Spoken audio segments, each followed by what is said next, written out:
Hi, my name is Joby McAnuff. Subscribe to Reggae Boys Commentary.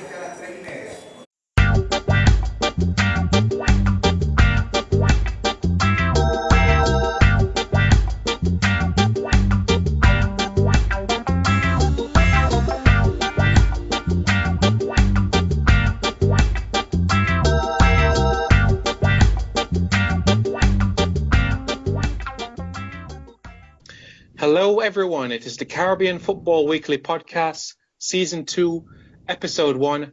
We're back again after our hiatus from Season 1. I'm joined as usual alongside my co-presenters Nathan Carr and Santoki Nagalendran. Gentlemen, how are you doing? Santoki, how are you doing, man? I'm good, Simon. I'm good, Nathan. Feeling refreshed, ready to enter into Season 2 of Caribbean Football Weekly. Hopefully it's going to be bigger and better. Yeah, absolutely. Great to be back. Great to be back. Yeah, what have you guys been up to over the past couple of weeks? I've been doing a bit of reading. Chris Gale just launched his book about the Six Machine. Although it's like more majority a cricket novel, there's a lot about sports politics in the region and administration. So it's a good read. I would recommend you both as well to have a look in the near future. Yeah, I've read that book. I read it when it came out. It's a weird sort of comedy book at times. There's interesting points, but a lot of it does seem to be very comedic. But it is highly entertaining. Yeah, talking of books, actually, I've a little bit different, but I've just been reading a book on Marcelo Bielsa, the Chilean manager. Yeah, not quite Caribbean football related, but all about him and his like philosophy, which is really interesting read if you're into football. Yeah, I saw you also did some posts on Instagram too, Nathan, a while back about a few other books like Fire in Babylon and Sean Gota when he was playing as well. How are those? Yeah, the Sean Gota one's very interesting. He says that he doesn't know who Clyde Best is, which I found quite amusing. Somebody asked him, no idea. Yeah, and then Fire in Babylon, the DVD. I just try and read as much as possible. I actually bought the Into Press magazine as well with Santoki. One of his articles was featured in there, wasn't it? Yeah. I done an article on Sam Cox, Guyana national captain, and also another player about how they try to break into professional football, which is quite an interesting interview. We're in a steam company now, I think, with Santoki on the BBC the other day. That's right. Wait, if you guys want autographs, I'm happy to post it to you free of charge. Yeah, you can scan it over to us. And then Santoki also did a piece. You did a piece as well on Michail Antonio as well, a player who has Jamaican roots. How was that? Do you mind giving a bit of details about that piece? Yeah, it was. So it's basically about Michail Antonio, the West Ham striker. I think he's West Ham's top scorer at the moment this season. It's just about his journey from playing non-league football for Tooting and Mitcham, which is a club in Division 9 of the English football pyramid, and how he's worked his way up to becoming a Premier League footballer. Relatively still quite young, so he's 25, so he managed to do it in a short space of time. So I thought it made for an interesting story. If you are interested in reading it, it's on thesefootballtimes.co.uk website.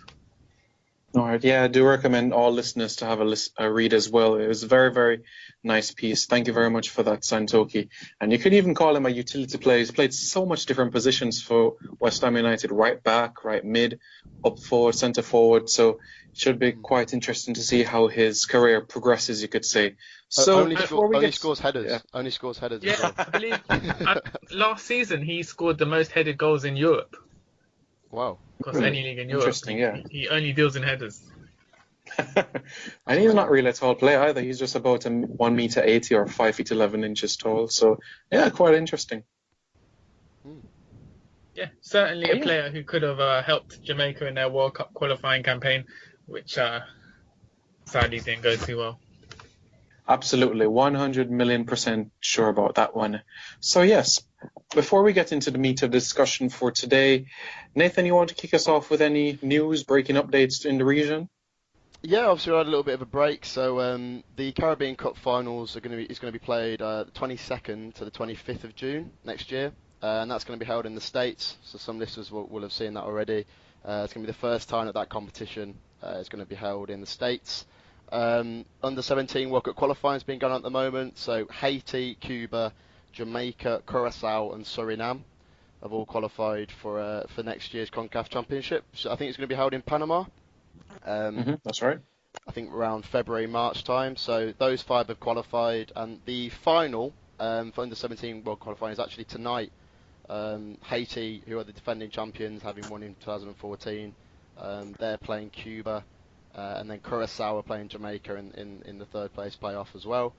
And then we touched on Cuba in the last episode. They've been at the Futsal World Cup in Colombia, and unfortunately they didn't quite get the results that they wanted. They lost all 3 games, 7-1 to Egypt, 8-5 to Thailand, and 7-1 to Russia. So although they managed to score in each game, they were kind of comprehensively beaten against better opposition. So that was a shame for them.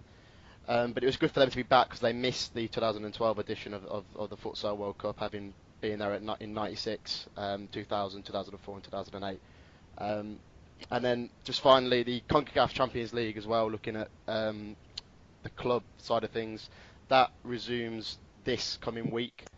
So Central FC, Don Bosco and W Connection are all in action in CONCACAF Champions League group play. All right. Thank you very much, Nathan. Just a point made on Nathan's comment about the CFU under-17 final round. Jamaica has actually secured third place after a 3-0 victory over Curacao. Oh. So they've won the bronze medal, coming from 2 years ago where they came second, losing to Haiti in the final. So they've finished in the top 3 the past couple of years, although there's still disappointment that they wasn't in the final. They're not in the final this time around. Santoki, any news your side? Yeah, I'm not sure if we touched upon this last episode, or it might have happened after we recorded last show, but the FIFA rankings came out, and interesting movements in that aspect in regards to the Caribbean. So St. Kitts have gone up to 77th in the world, which is the highest they've ever reached, and it also means they're the second highest ranked in the Caribbean, as Jamaica fell 9 places and went down to 80th in the world.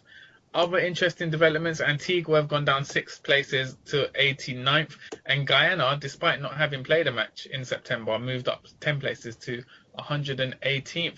So it'll be interesting to hear you guys' opinion on whether you think the rankings are a fair reflection of the current state of play in the Caribbean. Do we believe St. Kitts have a better squad than Jamaica at the moment? Quite interesting news there from Santoki. Nathan, you want to kick us off with the question that Santoki asked, and then I'll give my opinion? Yeah, it's funnily enough, we actually had a question from Nick Warwick, who runs the Football Shirt World website, and he said, how realistic are the FIFA World Rankings for the Caribbean nations? I mean, to be honest, I don't think the FIFA rankings are entirely accurate, not an entirely accurate reflection of the actual genuine ability of each team. I still don't know the system that they use and how a country goes about accumulating points. But yes, St. Kitts are rising, but are they better ranked than Jamaica, Haiti, Cuba? Cuba are now 10th in the Caribbean. I'm not so sure. I think that might be a little bit of a stretch to say that St. Kitts are number 2. I mean, they've been doing very, very well. I think the upcoming Caribbean Cup qualifiers will give us a bit more of an insight into how credible these rankings are. But I mean, it's good to see some kind of up-and-coming countries like Curacao and Puerto Rico and the Dominican Republic are in there in the top 10 as well, that have been able to force their way in. But on the whole, it's hard to go on the FIFA rankings because I'm not actually sure on the system that they use. And the kind of how they go about awarding points, to be honest. Yeah, it is quite difficult up until now. Although they have an explanation on their FIFA website about points and coefficient, it does take some time to grasp. It's not something intuitively that you can just grasp in a second. It does take time and detailed study about how they do it. I honestly believe as well that FIFA ranking is not a clear representation as well. I mean, you look at what St. Kitts has done. It has been brilliant to not concede a single goal in this calendar year. They deserve credit for that. But as Nathan rightly said, you look at the big fish in the Caribbean, the Haitis, the Trinidadies, the Jamaicas, etc. Can they put up a fight against them and give them a run for our money, yes. But to say that they're better than them, it's going to be difficult to agree with that point. It's a challenge, and let's not forget as well, football across other regions is playing as well. Despite you might have a Guyana rising in the FIFA rankings, poor performances from other teams in different confederations will push those teams down and bring up teams from other regions. So it's quite interesting. Let's not forget a few years ago, England was number 3 in the world after a disastrous 2014 World Cup as well. So you can see sometimes how these FIFA rankings can be, and you just have to scratch your head really at some of the rankings that you do see. Sometimes I think after a World Cup you can see a clear representation, like Germany winning the World Cup, Germany hopping to number 1 in the rankings. I think that is a clear representation. I do think they were one of the best teams in the World Cup, but some you do have to question. But let's hope that in the near future, with new changes within FIFA, that we can see a better representation. So let me just add my bit of news. As we know, in Jamaica as well, Jermaine Tuffy Anderson, former Jamaican international, he has been re-signed by Waterhouse Football Club in Jamaica. He was actually released at the end of the season, the 2015-2016 season, but the chairman of Waterhouse Football Club, Bruce Bicknell, has asked Jermaine Tuffy Anderson to come back at the club because of how woeful Waterhouse has started this season. They're at the foot of the table, only scored 1 goal, conceded 6, and they have 1 point to their name. So not a good start from them, and they definitely can't be relegated, looking at the caliber of club they are. And it's quite bizarre that they would have released him as well, because if you look in the past 5 seasons, he's gone 80 goals for the club. So to let go a player of that caliber despite his age, it was quite shocking to me. And the other bits of business I would like to share as well, the former Jamaica under-20 international midfielder Dominic James has passed away. He would have turned 19 years old today, and he suffered a seizure during the match, a Manning Cup match, where St. George's College was playing against Excelsior. His family came and support 2 days later as the team played, but it was quite an emotional day in Jamaica as they lost a quite promising football player. I do think he made an impact at the under-20 qualifiers in the Dominican Republic, and it just shows these things in football. I have a question to ask you both, because it can lead to this, because the doctors said that there was not many liquids in his body, which means that he possibly may have been dehydrated as well. Do you think coaches put too much emphasis on these teenage football players, budding professionals, not drink too much liquids because they're going to get run around and all of these things? I personally think in the Caribbean, a lot of pressure is being put on these players, and development is not really the number one aim. It's more about winning trophies for this high school and that high school. Nathan, I'll start with you on this one. Yeah, I mean, first of all, terrible news on Dominic James, but I think it's paramount really to have, you know, a sound kind of medical program in place at every club, because from what I read, it was a heart failure, wasn't it, with Dominic James, and that's what inevitably caused his death. But it's worth kind of bringing up the kind of discussion and asking what kind of medical screening, if you like, is going on at each club, not just in Jamaica, but the whole of the Caribbean. Because I know that, you know, Akeem Adams was another player, the Trimbagonian international, who died from a heart attack in 2013.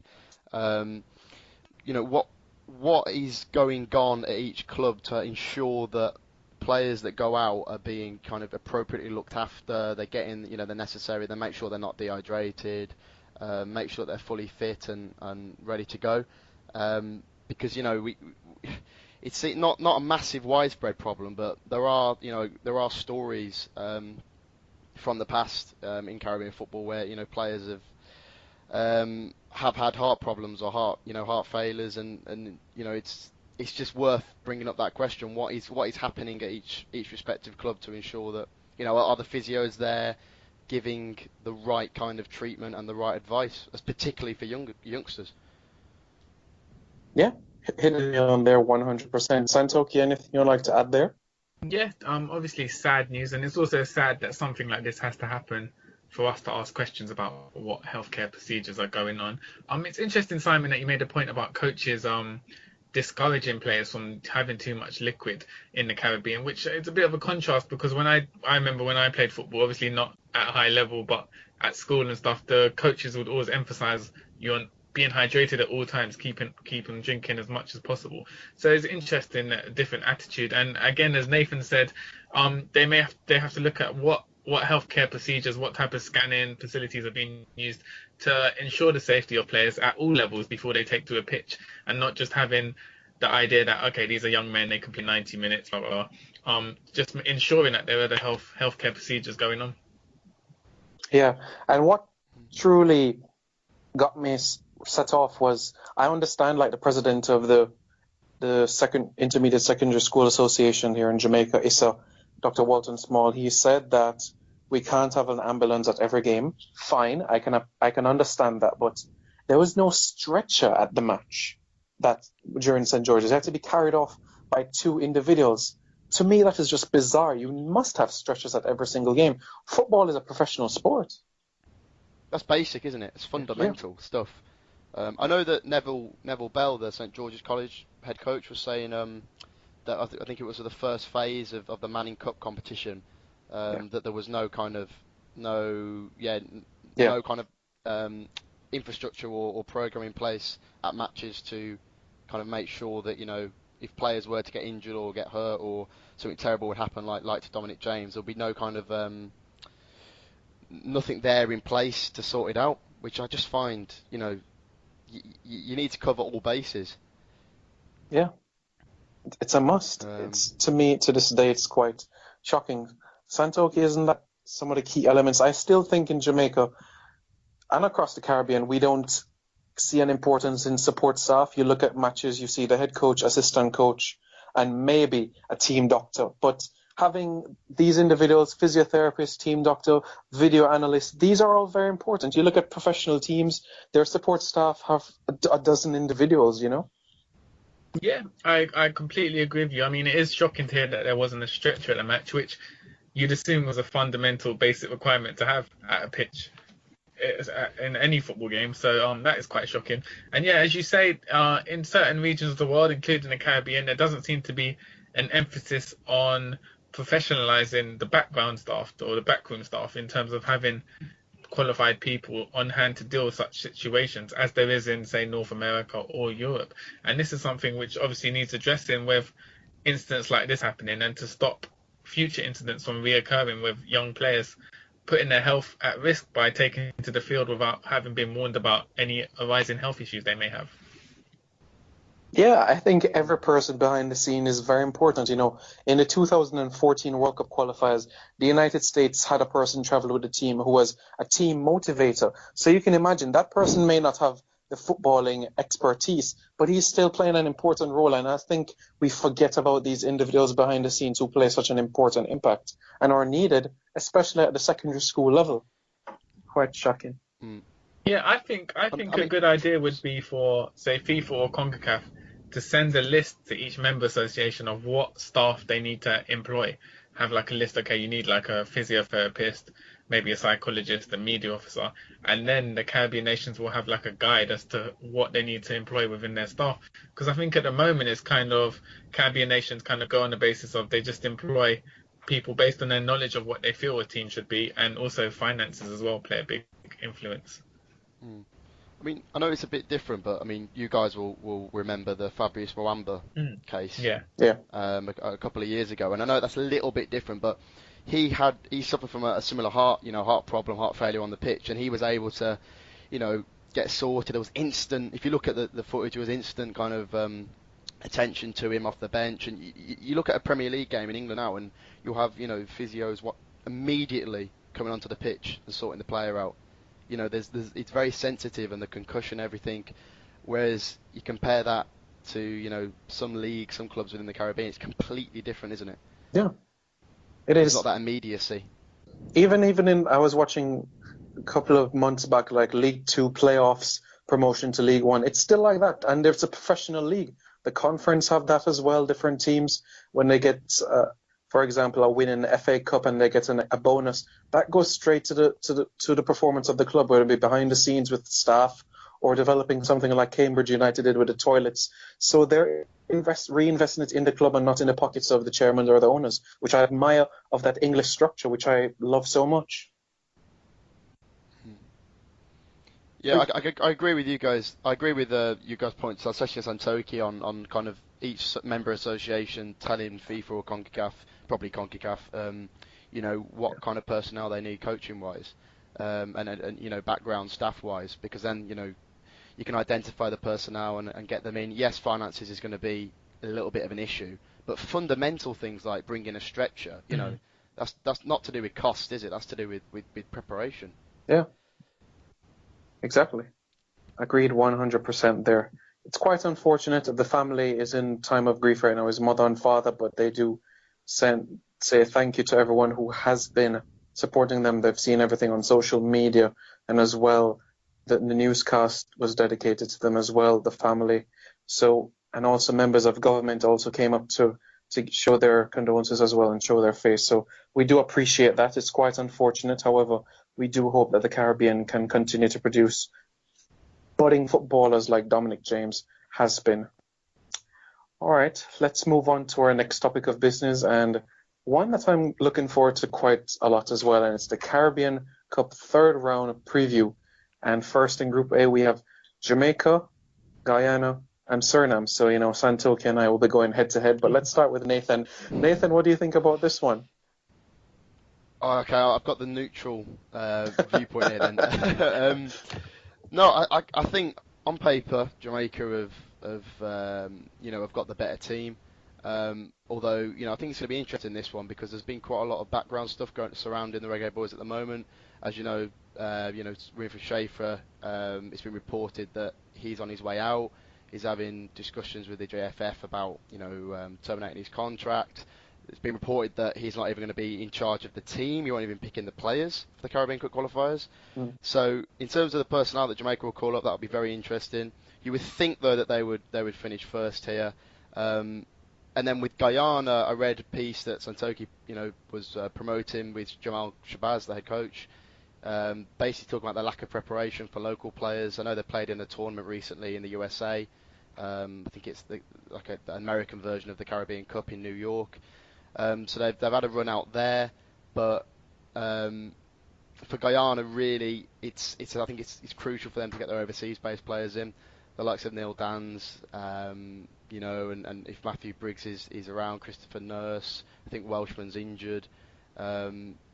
These kind of players. I know they've called in an MLS player that Santoki might be able to touch on. From Philadelphia Union. So I think getting in the overseas-based players is going to be absolutely crucial for them if they are to genuinely challenge Jamaica, who for me are the strongest team in Group 1. Yeah, it's going to be a very, very interesting group. Santoki, what are your thoughts about this group? Okay, well, so just to give you a bit of background information, at the moment, the Guyanese Elite League, which is the 8-team domestic league where most of the local players gain their match fitness, that has been postponed. So it was meant to have started last week, 18th of September, but the clubs have boycotted the league at what they feel are a few unconstitutional rulings. So at the moment they've boycotted the league, so there's no league taking place, which is a massive blow for the national team.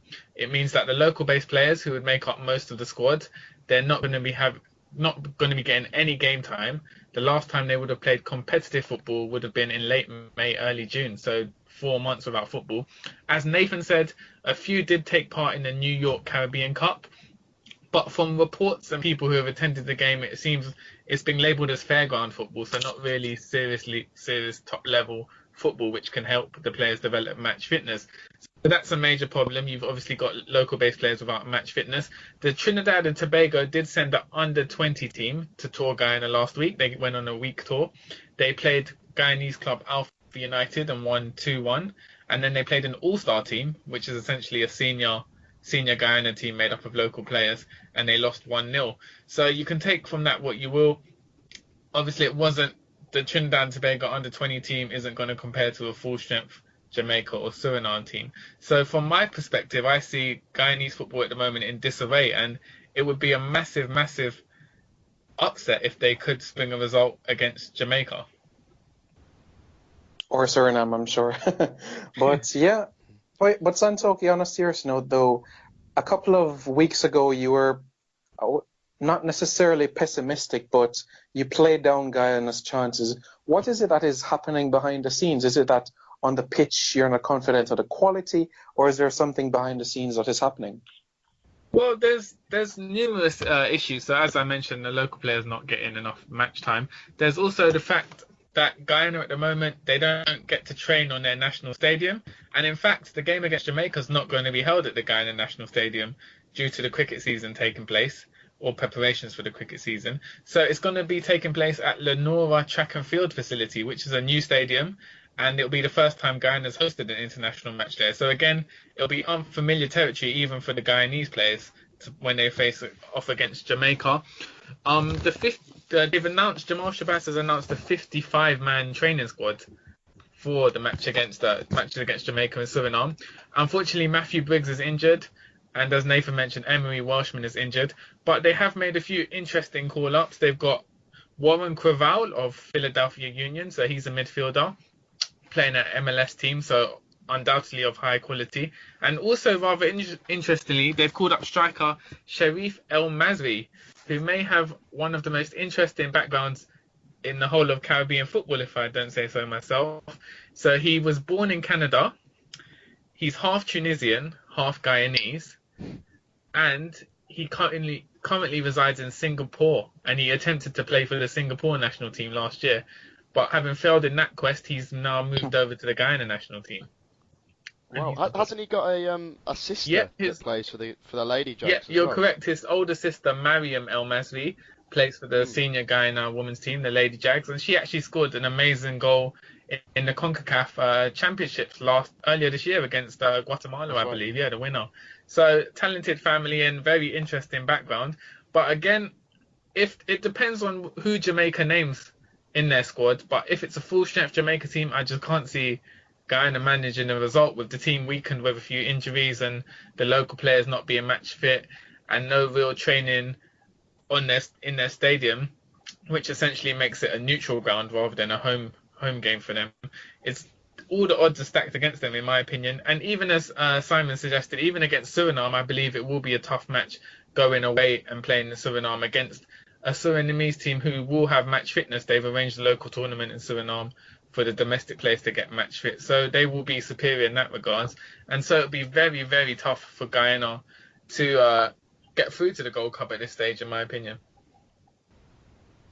It's going to be very interesting because in Jamaica, what we have been assured is that MLS players will be given an opportunity to play. Although nothing has been said about the English-based players, they've just stated, the JFF has stated that MLS players will make up the bulk, or you could say the core of the squad. Local players certainly will have to be involved as well. It's a FIFA date. I do hope the core English-based players are involved. For example, Adrian Mariappa, who I've stressed so much times, who has been an asset for Jamaica. I hope he's involved. Joby McAnuff, another player. Lee Williamson. Those key individuals I would have in my team. Michael Hector, for sure. So those are the individuals I hope to see in the national team. If I had to go and just make a prediction right now, my group standing for me, it would look like this. I would have Jamaica at the top with 4 points. Suriname in second on 4 points, and Guyana at the foot of the table without a point. That's how I prediction. You guys want to make any brave predictions now? I think Jamaica are going to finish top. The thing Suriname is, just to mention them, because we haven't touched on them yet. I read online that only 11 out of 25 of their players are actually showing up for training. Really? Ahead of these qualifiers. I read online that on the Natia Suriname website that I think this is because some players are involved in a club tournament. And they've prioritised, playing for their respective clubs over turning up for national team duty. So if that's true, then you've got to question Suriname's preparation, and that might well have a negative effect on them heading into the qualifiers. So I think Guyana will probably snatch second ahead of them. Interesting. Santoki, what do you think? I think Jamaica will win both games, top the group with 6 points. And I believe Suriname Guyana will end 1-1. Interesting. It's also a small point to make out. The players who I have optimistically mentioned, Warren Creval of Philadelphia Union and Sharif El Masri, it's been rumoured on social media that because they both played Warren Creval played for America under 20 and Sherif El Masri played for Canada under 23 side. It's been rumoured that they're awaiting FIFA clearance to play for Guyana. So at this point in time, it's not actually confirmed whether they will make the final squad. They're just in training camp at the moment. And obviously, as we know with Matthew Briggs of Guyana last year and John Bostock of Trinidad, sometimes FIFA rulings on eligibility are quite complicated. So it may halt them from playing in this round. We do wish them all the best and hope that FIFA can move quickly in order to get the best available players so we can see some exciting football. A question I'd like to ask you both, just to go on a tangent a bit. You look at countries like Guyana, Suriname, French Guyana, who are not necessarily Caribbean countries. We know they're not islands, but they do surrounded by Caribbean Sea, the mainland. Do you think that they should move to the CONMEBOL region, or should they stay within CFU? Because if you put them in a competition like CONMEBOL, and they'll be playing in Copa America, more football consistently, quite often as well. Santoki, I'll start with you on this one. Yeah, I think it would ultimately massively improve all three of the Guyana's chances of progression or improving as a team if they did play in CONMEBOL with South American teams, just because, as you say, they'll be getting more regular football against top-class opponents. I feel being in CFU, whilst culturally they are Caribbean nations, being in CFU does sort of hinder them because of the lack of games, and essentially, such as the Caribbean Cup, you could lose one or two games and be out of any competitive matches for 2-3 years, and so there is a sparsity amount of matches you play in CFU, and obviously the quality is a lot lower than it would be in South America. So I do believe that Guyana, Suriname, and French Guyana would massively benefit by joining CONMEBOL. I don't know if the federations have attempted to join, but it would be something which I would encourage them to persist with if there is a chance that they could be allowed into it. At this point in time, no, I don't ever see them being able to switch federations. It's quite interesting because... Go ahead, Nathan, yeah. Sorry, no, I think an ideal situation would be for all three, Guyana, Suriname, and French Guyana, to stay within the CFU personally, but then for them to be exposed to South American teams in, like, you know, if they have a combined Copa America, I think, which we've talked about before, if they're able to play, you know, the odd friendly against the likes of maybe Paraguay or Chile or Bolivia or whoever. But I just think if they were to permanently join CONMEBOL, the results would be very, very heavy. I think they'd have a lot. I think it would be quite demoralising, especially if they're playing Brazil, Argentina. You know, I think it would be quite demoralising for them. And in a way, they've got a greater chance of having success in the CFU because the opposition, the teams that they're playing, are on a roughly a similar level compared to those 10 teams in CONMEBOL. And how receptive they would be to Suriname, Guyana, and French Guyana joining, I'm not too sure. Yeah, sorry. I was going to say Nathan makes a good point, but then also on the flip side, you could say if they were in CONMEBOL, they would be privy to more resources and more financial aid, and they would earn more money to invest in resources and training facilities and hiring players who are overseas based. So they would improve as a unit, the national team, by being in CONMEBOL, just because the assurance of being able to play regular games at top teams would allow them to gain more revenue and also spend more money than they would do as they are in the CFU. Pros and cons. I think it's interesting. Yeah, it is. What about interesting. you, Simon? It is interesting. Let's not forget as well, a few years ago as well, Australia moved from the Oceania region to the Asian Confederation, and they've settled in quite nicely, although it's a different sort of thing. There are pros and cons to both sides. I mean, you mentioned earlier about the caliber of teams in CONMEBOL, the Brazils, the Argentinas, the Uruguays, Chiles, etc. So the results might not be quite pretty, but you look at a team that Belize, for an example, who is part of CARICOM, but they're not in the CFU, they're more part of UNCAF. In the early 2000s, they got some quite hammerings from the likes of Honduras, Costa Rica, Panama, El Salvador as well, but they made it to their first ever Gold Cup in 2013, but they're playing consistently as a group together. And you look at World Cup qualifying in CONMEBOL, it's quite spaced out. So you're playing 18 matches basically over the space of 18 months, which if you look at it really a match a month, or we know how FIFA dates are spread out, but at least they'll be playing consistently. I wouldn't mind the idea, but I just can't see it happening right now. Maybe it's something to talk about in another decade or two, but certainly not on the table right now as we speak in 2016. Yeah, I believe the only precedent they would have is Australia. I think Australia switched federations from Oceania to Asian Football Federation about 5 or 6 years ago. Yeah. But I think Australia were on the kind of the same level as a lot of Asian Yeah. teams. Whereas, I can't help but feel that an ideal situation would be for these three to stay within the CFU and then just try and form stronger ties with CONMEBOL, if that makes sense. If they can arrange more friendlies, or if they can, join up with one of the, maybe a Copa America or a one-off tournament.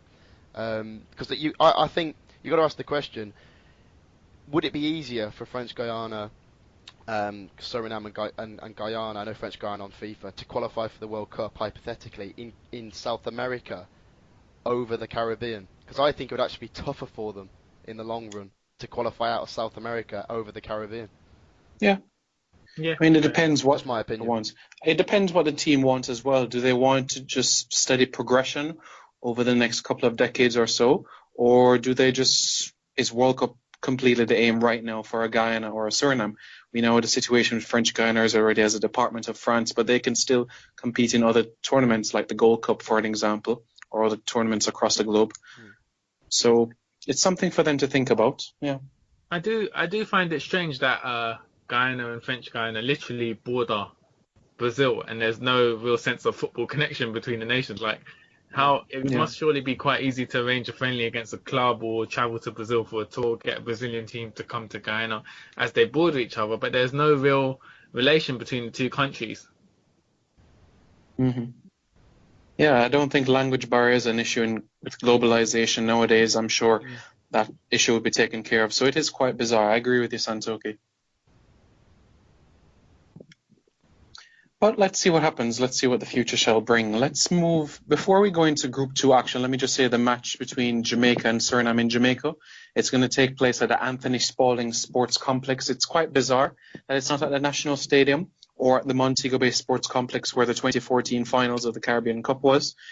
Maybe it's because of the rent reasons of the stadium, but the senior team has never played a competitive match there. The last match we played there, funnily, came in 2003 in a friendly match against Rushden and Diamonds, who were doing pre-season training in the Caribbean, when Onande Lowe was a member of that team back in 2003, where Jamaicans won 2-0 on that occasion. It's just been a long time. Of course, Anthony Spalding Sports Complex is the home of Arnett Gardens Football Club. Not the best of pitches, but I'm just thinking you're 2 wins away from a spot in the CONCACAF Gold Cup. Why not go all out in a stadium that you are familiar with, the National Stadium in Kingston or the Montego Bay Sports Complex in Montego Bay St. James? Nathan, your thoughts on this? Yeah, I can see the logic there. I was also quite confused because the capacity isn't very big at all, is it? No, it's not. In comparison, so you're kind of minimising the amount of fans that can turn up there.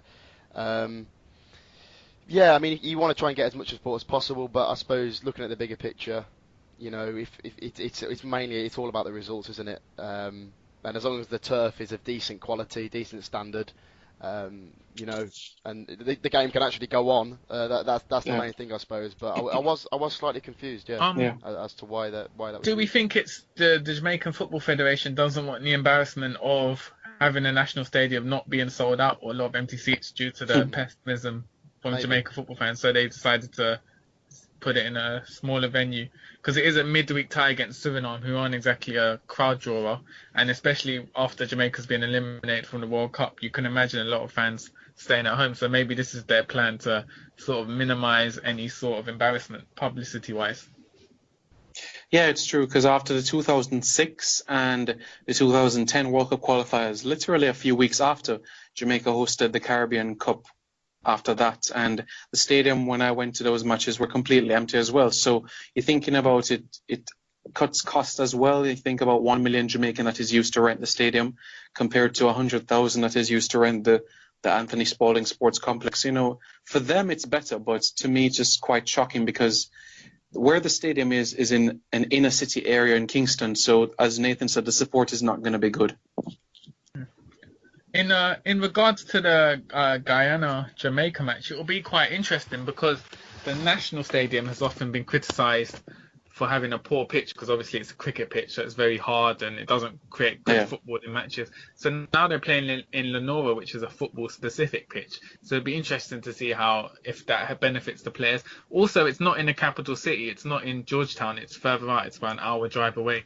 So it'd be interesting to see if fatigue might set in with the Jamaican players. It's a long journey from Jamaica to Guyana in terms of catching flights, and then they won't be playing in Georgetown. They have to travel out of Georgetown. So that could work in Guyana's favour as well. Yeah, I can personally tell you, going to Guyana, it's quite a handful of time. You will be stressed out because, especially from the airport just to your hotel as well, you're talking about a little over an hour in journey, and not to mention the stadium as well. It'll be quite a distance as well. Pressure will also be on Guyana as well. They'll be at home and would possibly need to get a result as well. So both teams will be under pressure. Jamaica has never played in that stadium as well, so it'll be new territory for both teams. Yeah. So let's see how that goes. Group 2 action, we have Haiti, French Guiana, and St. Kitts and Nevis. Nathan, what do you think about this group? Right, I'm going to put my my neck on the line here and actually say I think St. Kitts and Nevis are going to win this group. I really do. I know that's a little bit controversial, you might say, because Haiti are the favourites.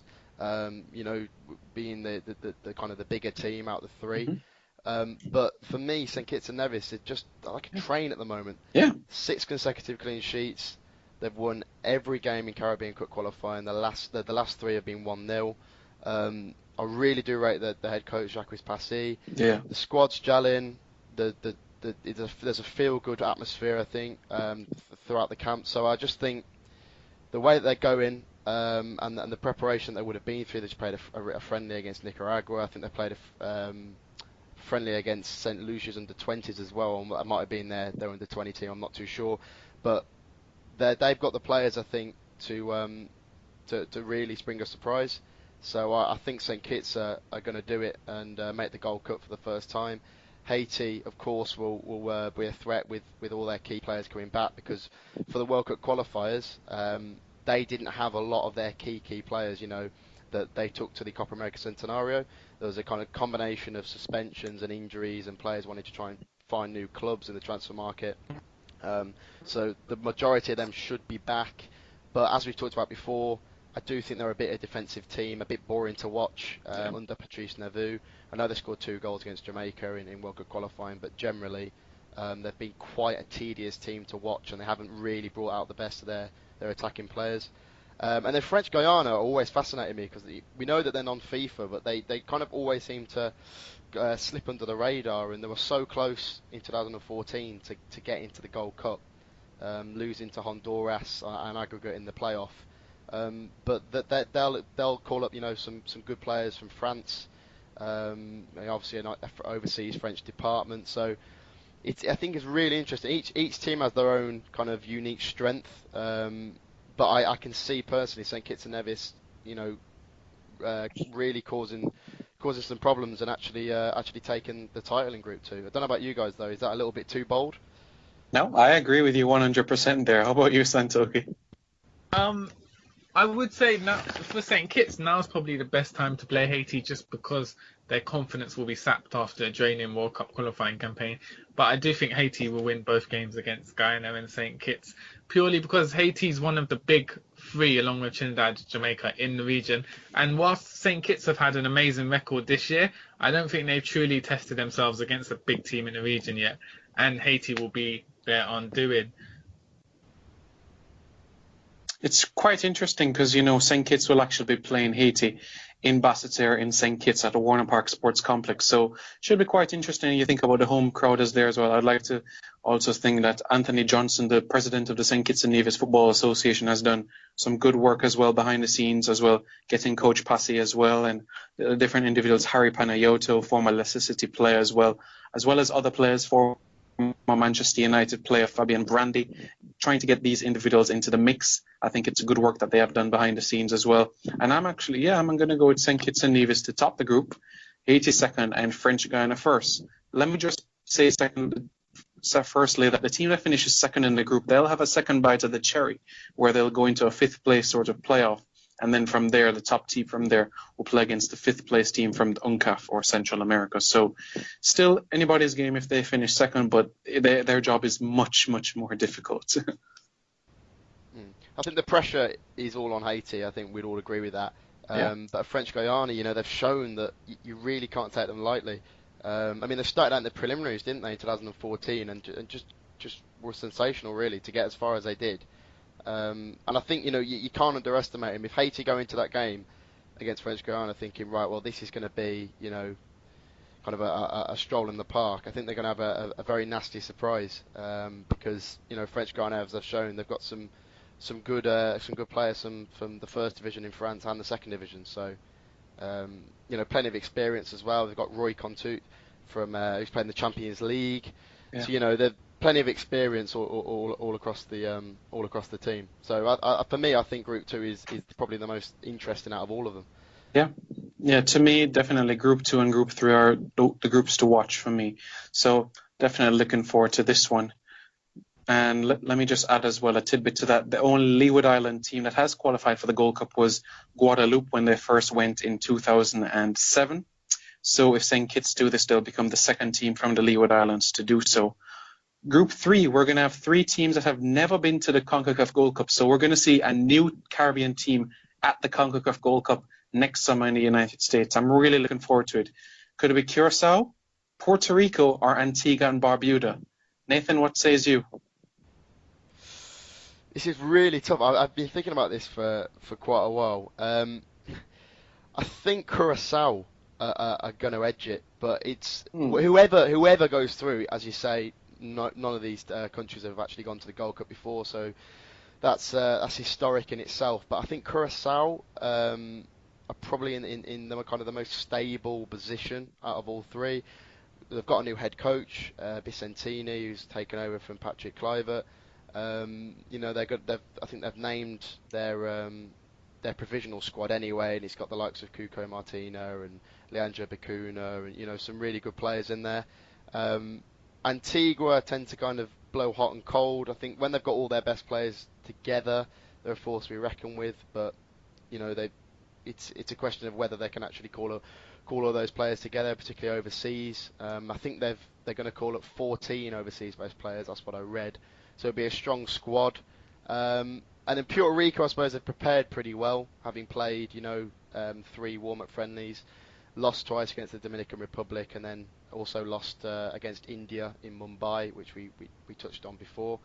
So it's very, very hard to call this, but I think Curacao, the work that Kluivert's done there, and the quality that they've got from the Eredivisie, they are gonna edge it, and they're doing really well generally. From all age levels, Curacao at the moment.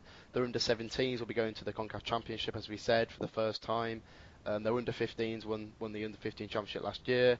They're just doing very, very well, making good progress generally. So I think Curacao are going to finish top. Yeah, let's not forget as well the under-20 team as well be hosting the Caribbean final round as well. So all teams as well being involved in action in some sort of football. Santoki, what says you? Yeah, I agree with Nathan. I think Curacao will qualify rather than edge it. I think they'll qualify quite comfortably. I mean, I saw them in the last round play against Guyana when they went 5-2. And they're a very attack-minded team. They play with a lot of width, a lot of pace, and they're also defensively stable as well. So I think at the moment they're probably the most exciting team in the Caribbean to watch. And I do think they will beat Antigua, and I think they'll easily beat Puerto Rico, maybe 3-4-0, my prediction. Based on the fact that I saw Puerto Rico also play Guyana in the first round, and they struggled to a 1-0 loss to Guyana, who were away. So based on what I've seen of both teams, I think Curacao will demolish Puerto Rico and then maybe get a 2-1 or 3-1 win against Antigua. But I think they'll qualify comfortably to the Gold Cup.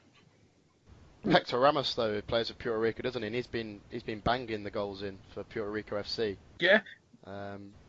But for me, obviously Simon will have his say in a minute, but for me, like, Group 3 is really interesting in the sense that all 3 countries have shown what the diaspora can do and the influence of the diaspora. Yeah. Because you've got Curacao who have kind of, recruited from their Dutch diaspora. You've got Antigua and Barbuda who have recruited heavily from their English, British diaspora. And you've got Puerto Rico who have recruited from their kind of American diaspora, the likes of Jeremy Hall, Manolo Sanchez, who scored against India. I think they've called up a Portland Timbers defender as well, Zarek Valentin. So I just found that quite interesting that the diaspora have come in and they've all kind of benefited from that, and it's been really clear to see. Before I give my personal prediction, Nathan, do you know the rules surrounding the representing of Puerto Rican born in the United States? Do you have to have Puerto Rican roots? Because there was once upon a time where if you played for the Puerto Rico Islanders before they were dissolved, you could have eventually gone on to represent the Puerto Rican national team, and they had the same coach at the time. For example, players like Bill Gaudette, he ended up representing Puerto Rico as well, and also Josh Saunders, former LA Galaxy goalkeeper as well. Do you know the rules surrounding that? Yeah, my understanding, because I spoke to the General Secretary of the Puerto Rican FA, Ignacio Rodriguez, good guy, and he was telling me that they only recruit players with Puerto Rican ancestry, so you have to have Puerto Rican ancestry. Because, as some listeners might know, they might not know that Puerto Rico is an overseas territory of the US. So any person that's born in Puerto Rico automatically receives American citizenship. They're then able to. That's why a lot of Puerto Ricans, they go out to America, they settle there, they raise family. That's where you've got the likes of Jason Hernandez, Carlos Clark, these players, Sanchez, that have, they've grown up in the States, they're born there, but they've got Puerto Rican family. And my understanding is that they have to have some kind of connection there from their family in order to play for them. Which I think is that, it's fair enough and that's the right thing. Yeah, thank you very much for that clarification, because we don't want another situation like the Cayman Islands had back in 2000, because that was a mess. But definitely from my standpoint as well, I'm actually going to give it to the Benna boys. I think the Benna boys are going to bang in the goals and win their two matches. Edge Curacao, and I think Curacao will come second and Puerto Rico last in this group. So it's interesting, the different views that we have. Should be very interesting when these matches are finished on the 11th of October. So they won. Sorry to interrupt. Yeah. They won the American Caribbean Cup, didn't they? In New York, Antigua and Barbuda, beating Jamaica in the final. So so I noticed that some local based and some overseas based players feature for them, like Quentin Griffith, who plays in America, and Tavon Harriet played for them. So that's a very good achievement for them. That's the first time they've won the New York Caribbean Cup. Yeah, those players, they thrive on those sort of tournaments as well. Some of the players who play locally in the domestic league, whether it's in Antigua or across the Caribbean, they're not compensated well, but playing in those sort of tournaments, they do get some money. So we do appreciate that, how professional persons in the area treat the sport and the sort of revenue that they receive from it. So let's head right into Group 4 action. A big one, Martinique, who have been to the Gold Cup before, even the quarterfinals. Dominican Republic, a team that has never been to the CONCACAF Gold Cup. And Trinidad and Tobago, 8-time Caribbean Cup winners. Santoki, I'll start with you on this one. What are your initial thoughts? Well, from the outset, you've got to say Trinidad and Tobago are our favourites, the strongest team in the region at the moment, and coming off the momentum of qualifying for the Hex in the World Cup qualifying. So, I mean, it would be a massive upset if either Martinique or Dominican Republic would edge a victory. I think Martinique will give them a tougher match than Dominican Republic, but I do think ultimately Trinidad will get 6 points, 2 wins. In terms of second place, I feel Martinique have just got slightly more quality than Dominican Republic, and they will come in second place. Yeah, Nathan, how about you? Yeah, I agree. I think Trinidad and Tobago will take it. But what kind of Martinique have in their favour is that they have played at the Gold Cup before, so they've got pedigree there. Obviously played in 2013, won the Caribbean Cup in 1993, and they've got, similar to French Guiana, that they've got some good players from the first division and second division in France. The Dominican Republic kind of they kind of punch below their weight, and they could be achieving a lot more. I mean, it's a big country in terms of population within the Caribbean. I think the second biggest. They've got quite a big player pool, and the fact that they've got a professional league there, which obviously was set up in March last year, that kind of increases their player pool, and that they're able to call upon some players from Spain as well. I know the centre half, Tano Bonin Osasuna. So I think this is quite close to call. I think Trent Tobago will take it. That the pressure will be on them. They have to be the favourites. But for me, Martinique, yeah, as Santoki said, probably slightly better players, have that Gold Cup experience, and they've been pretty good actually in qualifying so far.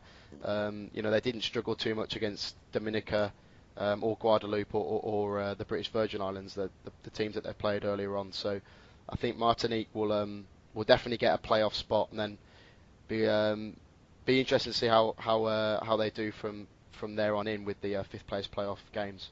I agree. Sorry, go ahead, Simon. Go. I was saying that I agree with the top three that you guys were saying, so you can go ahead, Santoki. Yeah, I was saying it's interesting. Nathan mentioned them qualifying for the Gold Cup in 2013 because their striker Kevin Parsemane did eventually get a deal with Seattle Sounders based on that run to the Gold Cup, and I do believe he's currently playing in Congo at the moment. So he is. Very interesting move there, which I thought I would just mention. Quite an interesting transfer. Got Julian Faubert as well, formerly of Real Madrid. Oh wow! That's right. And they used to have Frederick Piquion as well in the past, who represented West Ham United. They've got. I mean, if you actually look at their roster, they've got some very good. Steve Alana from Lille, Johan Ordel. I think he's played for the French youth teams. Dominique Pandore from Monaco. These are good players. These are good players that have been able to call upon from France. Was there not a rumour that Thierry Henry was at one point considering playing for Martinique or Guadeloupe, one of these countries? But I think that was just clickbait. I think it was clickbait. Although you never know. Yeah. Yeah, quite interesting to see the players that have gone on to represent France, the Caribbean roots. They do have, like, Anthony Martial has Guadeloupe roots. You look at him as well. That Manchester United, Lilian Thuram, born actually in Guadeloupe. So we've had Caribbean winners of the World Cup. So it's quite interesting there. So let's see what happens in this group. The first match I ever watched live was against Martinique, Jamaica versus Martinique back in 2003. And since then, I've been impressed by the way that they've approached football. Although the quality levels, I do believe that they can get a bit more, although the majority of the players League 2, League 1. But I've been quite impressed by the way that how direct they have been. If you especially look at the goal they scored against Canada in the 2013 Gold Cup as well, with a header from a corner. They're very persistent with their chances, quite stubborn as well defensively. So they could be a team to make a shock, but I do think that they'll finish second in this group with Trinidad having group honours. So let's see what will happen in that fifth place playoff. Who knows they could face? Could it be El Salvador, Guatemala, Honduras? Let's see. You've got to remember as well, I mean, they're non-FIFA. I mean, it's quite impressive, French Guiana, Martinique and Guadeloupe, all, without FIFA membership. I mean, I think they have some financial support from the French Football Federation, but it's really quite impressive. Just think how Martinique could do in World Cup qualifying. It would be really interesting to see that. Yeah, I think Guadeloupe has been asking for quite some time. Well, their captain Stephen Overy has been begging to have FIFA membership and accreditation. But let's see what the future will bring if they can continue these expeditious performances. Nathan, do you have any? Yeah, go ahead, Nathan. Yeah. No, I was just gonna. So we've gone through the four groups. So there's 12 teams there, four groups of three. We've all I think we've all agreed, haven't we, on Jamaica taking the Group 1. Mm-hmm. I mean, Simon, you wouldn't predict otherwise. Then Group 2, Santoki, were you in agreement? Do you reckon St. Kitts and Nevis to take Group 2 or Haiti to Haiti. Ulster? Yeah. Haiti. Okay, I mean, yeah, I just got a feeling about St. Kitts and Nevis. I think Simon does as well. But I think Curacao for Group 3 and Trinidad and Tobago. And then in terms of the just looking now in terms of the playoff place, it seems a little bit overly complicated, unnecessarily complicated. The fifth place playoff, that three teams have got to. So it's the three best runners up. Yeah. And then they play off against each other. Yeah, and the top team. To then have the privilege to go into the playoff again. It just seems like they're playing unnecessary amount of games. Yeah. Do you know what I mean? You've got to play You got to play against the other runners-up in order to just have one team just go straight into that playoff against. I'm sure that's what happened in 2014. But hey ho. Simon, if I think the big question on all our fans' minds is if Jamaica top the group, will you be doing your next Reggae Boys video in full patois? That's a good question, but I said it was for the Panama game because I was very low with confidence on that one. But social media will know. Social media will know soon if I'll do that. But I've done it in parts for that Trinidad game at under 17 level. But let's see. Social media will know shortly. How about we switch it and Santoki, if Guyana take the Group 1 title, yeah, and Santoki he comes on Caribbean Football Weekly and has to do patois for one of the whole episodes. Oh god, you never know. I think we'll get reported to Ofcom or something. Whatever. You live in London, it should be easy for you. Come on. Yeah, it should be fine. Yeah, so lads, we need to decide: are we going on holiday for the semi-finals next year? We need to plan the lads' holiday and we go watch the semi-finals, don't we?